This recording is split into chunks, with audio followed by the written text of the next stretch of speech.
Hello students, आपके अपने YouTube channel NS science classes में आपका हार्दिक स्वागत है। हम कक्षा 12 की बायोलॉजी के बारे में टॉपिक का अध्ययन कर रहे थे। हमने मानव के अध्यावरणीय तंत्र व मानव के पाचन तंत्र के बारे में अध्ययन कर लिया था और आज हमारा थर्ड यूनिट है मानव में श्वसन। तो सबसे पहले हम देखेंगे श्वसन तंत्र क्या है। श्वसन तंत्र क्या है? श्वसन का मतलब होता है सांस लेना, अतः जीवों में कोशिकीय स्तर पर मतलब सेलुलर स्तर पर ऑक्सीजन की उपस्थिति में भोजन के जैविक ऑक्सीकरण की क्रिया श्वसन कहलाती है। यानी कोशिका जब भी सांस लेगी किसकी उपस्थिति में? ऑक्सीजन की उपस्थिति में। ऑक्सीजन को कहते हैं O2। भोजन के जैविक ऑक्सीकरण, जो भी हम भोजन करते हैं उसके जैविक जो उपकरण है, जैविक जो भी तत्व है उनका ऑक्सीकरण होगा। ऑक्सीजन की उपस्थिति में ऐसी क्रियाओं को क्या कहते हैं? श्वसन। जैविक क्रियाओं में संचालन के लिए ऊर्जा की आवश्यकता होती है। किसकी आवश्यकता होती है? ऊर्जा के लिए। नेक्स्ट आता है श्वसन के समय मुक्त ऊर्जा। अगर हम श्वसन लेते हैं उस टाइम हमारी ऊर्जा मुक्त कौन सी होती है? वो मुक्त ऊर्जा होती है एटीपी। एटीपी मतलब एडिनोसिन ट्राइफॉस्फेट के रूप में परिवर्तित होकर रासायनिक ऊर्जा के रूप में संचित हो जाती है। ये जो ऊर्जा निकलती है इस एटीपी के रूप में और रासायनिक ऊर्जा के रूप में परिवर्तित होकर संचित हो जाती है। अतः श्वसन एक जैव रासायनिक क्रिया है। जैव रासायनिक क्रिया का मतलब होता है यह एक अपचयी क्रिया है। कैसी क्रिया है? अपचयी क्रिया है।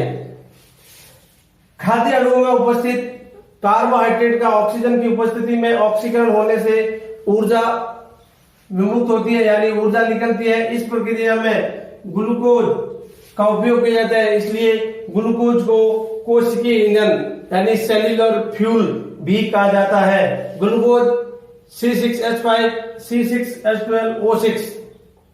ग्लूकोज मनुष्य में श्वसन दर लगभग 16 से 20 बार प्रति मिनट, कई की किताबों में 12 से 15 बार प्रति मिनट भी दे रखी है।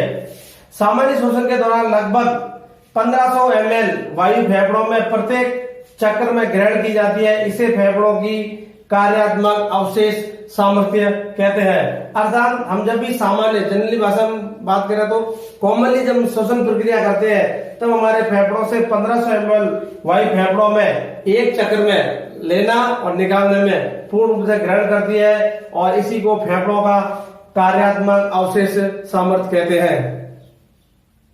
श्वसन के बाद में श्वसन के प्रकारों के बारे में अध्ययन करते हैं। श्वसन के प्रकार मुख्य रूप से दो प्रकार के होते हैं। फर्स्ट को बोलते हैं बाह्य श्वसन। बाह्य श्वसन को एक और नाम है जिसको कहते हैं फुफ्फुस श्वसन। दूसरा प्रकार का होता है आंतरिक श्वसन। आंतरिक श्वसन को कोशिकीय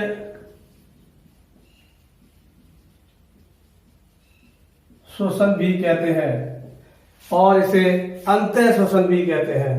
अब डिटेल से पढ़ते हैं। फर्स्ट बाह्य श्वसन या फुफ्फुसीय श्वसन या फुफ्फुस श्वसन। जीवों एवं वातावरण मतलब जो भी जीव जंतु है वो और वातावरण के बीच के बाह्य श्वसन में क्या होता है? वायुमंडल में उपस्थित ऑक्सीजन गैस, ऑक्सीजन व अंतर्ग्रहण।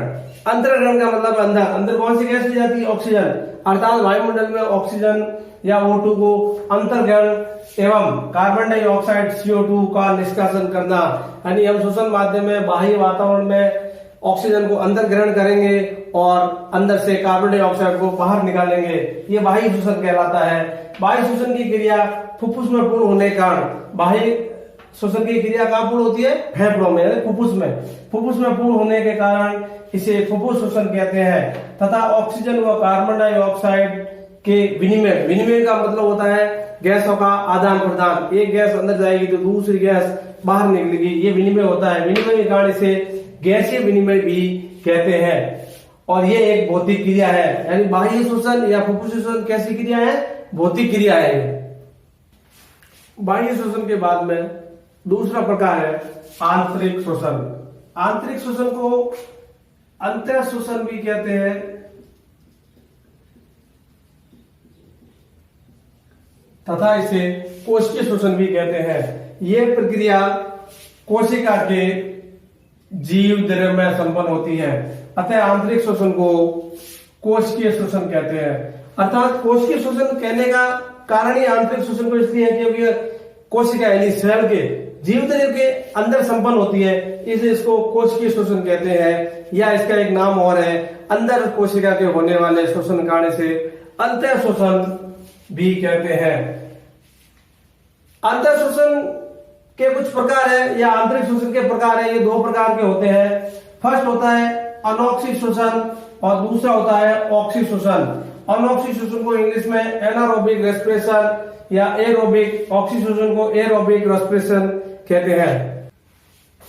आंतरिक या कोशिकीय शोषण दो प्रकार का था, उसमें फर्स्ट है अनॉक्सी शोषण। जैसा कि नाम से ही विदित हो रहा है, अनऑक्सी यानी इसमें ऑक्सीजन की उपस्थिति नहीं होगी। ऑक्सीजन की अनुपस्थिति में होने वाले शोषण को ही अनॉक्सी शोषण कहते हैं। अनॉक्सी शोषण द्वारा ग्लूकोज का अपूर्ण ऑक्सीकरण होता है, मतलब आंशिक ऑक्सीकरण होता है। यह संपूर्ण क्रिया ग्लाइकोलाइसिस कहलाती है। ग्लूकोज के एक अणु से CO2 अर्थात कार्बन डाइऑक्साइड तथा एथिल अल्कोहल के दो अणु बनते हैं। यानी ग्लूकोज का एक अणु टूटेगा तो दो अणु कार्बन डाइऑक्साइड के और दो अणु एथिल अल्कोहल के बनेंगे। जैसे C6H12O6 ये ग्लूकोज है और ग्लूकोज से टूट के ये दो अणु C2H5OH इसको कहते हैं एथिल अल्कोहल, और ये दो अणु CO2 के, और कुछ इसमें कैलोरी ऊर्जा भी निकलती है। नेक्स्ट आता है अनॉक्सी शोषण। बीजों की विश्राम अवस्था में पाया जाता है। फलों की भित्ति कोशिकाओं में, अनेक सूक्ष्म जीवों में अर्थात पिंडवन होने की क्रिया में तथा जंतुओं की पेशियों में आदि में पाया जाता है। कुछ जैसे मनुष्यों की पेशियों में पायरुविक अम्ल का परिवर्तन लैक्टिक अम्ल में हो जाता है, और ये लैक्टिक अम्ल में जो परिवर्तन होता है ये भी ऑक्सीजन की अनुपस्थिति में होता है, अर्थात अनॉक्सी शोषण में होता है। C6H12O6 ये ग्लूकोज है और इसका परिवर्तन C3H5OH और इसको कहते हैं लैक्टिक अम्ल। जब हमारी मांसपेशियों में लैक्टिक अम्ल बन जाता है तो मांसपेशियों में ऐंठन सी होती है, और ये ऐंठन ऑक्सीजन की अनुपस्थिति के कारण होती है। ये अनॉक्सी शोषण की प्रक्रिया थी। के बाद में है ऑक्सी शोषण। जैसा कि नाम से ही पता चलता है कि ऑक्सी शोषण ऑक्सीजन की उपस्थिति में होगा, जबकि हमने पहले पढ़ा था अनॉक्सी शोषण जो कि ऑक्सीजन की अनुपस्थिति में होता था। तो ऑक्सी शोषण ऑक्सीजन की उपस्थिति कारण इसे ऑक्सी शोषण कहते हैं, तथा इसे एक और दूसरा नाम है जिसे वायवीय शोषण कहते हैं, क्योंकि ऑक्सीजन की उपस्थिति में होता है इसलिए वायवीय शोषण। ऑक्सी शोषण की क्रिया माइटोकॉन्ड्रिया में संपन्न होती है, जबकि हमने अनॉक्सी शोषण की प्रक्रिया पढ़ी थी वो ग्लाइकोलिसिस में संपन्न होती है क्रिया। इस शोषण में भोज्य पदार्थों का पूर्ण ऑक्सीकरण होता है और इसके फलस्वरूप CO2 तथा H2O बनती है। साथ ही काफी मात्रा में ऊर्जा भी निकलती है, जैसे C6H12O6 ये ग्लूकोज है। ग्लूकोज जब ऑक्सीजन की उपस्थिति में क्रिया करेगा तो कार्बन डाइऑक्साइड व जल का निर्माण करता है तथा 686 किलो कैलोरी ऊर्जा भी निकलती है। और इस समीकरण को संतुलित करते हुए हम देखते हैं कि इसमें 12 ऑक्सीजन भी है, इधर भी है और इधर भी है, अर्थात यह संपूर्ण समीकरण एक संतुलित अवस्था में है।